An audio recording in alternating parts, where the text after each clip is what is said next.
Australia পাকিস্তানকে 3 টেস্টের সিরিজে পরিষ্কার 3-0 ব্যবধানে হারালেও সময়ের সাথে সাথে তাদের হারাতে হলো বিশ্ব ক্রিকেটের অন্যতম বর্ণময় চরিত্র ডেভিড ওয়ার্নারকে।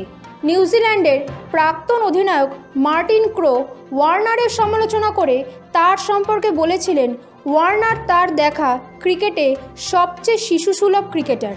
2018 সালের কেপটাউন টেস্ট ছিল তৃতীয় টেস্ট। তার আগে সেই সিরিজের প্রথম টেস্টে তাকে 75% জরিমানা করা হয়। সে সময় তিনি কুইন্টন ডি ককের সঙ্গে বিতর্কে জড়িয়েছিলেন।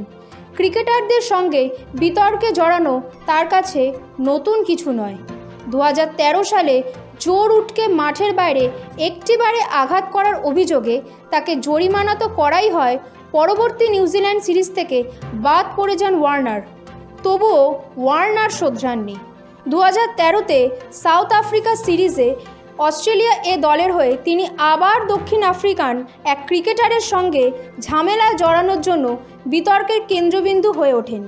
তার মারকুটে ব্যাটিংয়ের পাশাপাশি বিতর্কিত আক্রমণাত্মক চরিত্রের জন্য কিছুটা হলেও কুখ্যাত হয়ে ওঠা ওয়ার্নারের ব্যাটিং ট্যালেন্ট নিয়ে কখনো প্রশ্ন ওঠেনি। 37 বছরের ওয়ার্নার প্রথম শ্রেণীর ক্রিকেটে লোয়ার মিডল অর্ডার ব্যাটসম্যান হিসেবে পদার্পণের 1 বছরের মধ্যেই দক্ষিণ আফ্রিকার বিরুদ্ধে 2009 সালের জানুয়ারি মাসে অস্ট্রেলিয়ার হয়ে T20 এবং একদিনের ম্যাচে অভিষেক ঘটান। তাকে প্রথম দিকে সীমিত ওভারে ক্রিকেটারের জন্যই অস্ট্রেলিয়ার নির্বাচকরা ভাবতে থাকেন। সীমিত ওভারের ক্রিকেটে অস্ট্রেলিয়ার হয়ে প্রায় 3 বছর খেলার পরে 2011 সালের ডিসেম্বর মাসে নিউজিল্যান্ডের বিরুদ্ধে প্রথম টেস্ট খেলেন ডেভিড ওয়ার্নার। সব ধরনের ফরম্যাটই 40-এর ওপরে অ্যাভারেজ রাখা ডেভিড ওয়ার্নার 12 বছরের বেশি সময় ধরে রাজকীয় মেজাজে ক্রিকেট এরিনায় বিচরণ করার পরে সিডনিতে ব্যাটিং গ্লাভস তুলে রাখলেন। ক্রিকেটের অন্যতম বর্ণময় চরিত্র ডেভিড ওয়ার্নার জীবনে তার শেষ টেস্ট ইনিংসে 57 রান করে ম্যাচের ভাগ্য অনেকটাই গড়ে দিলেন।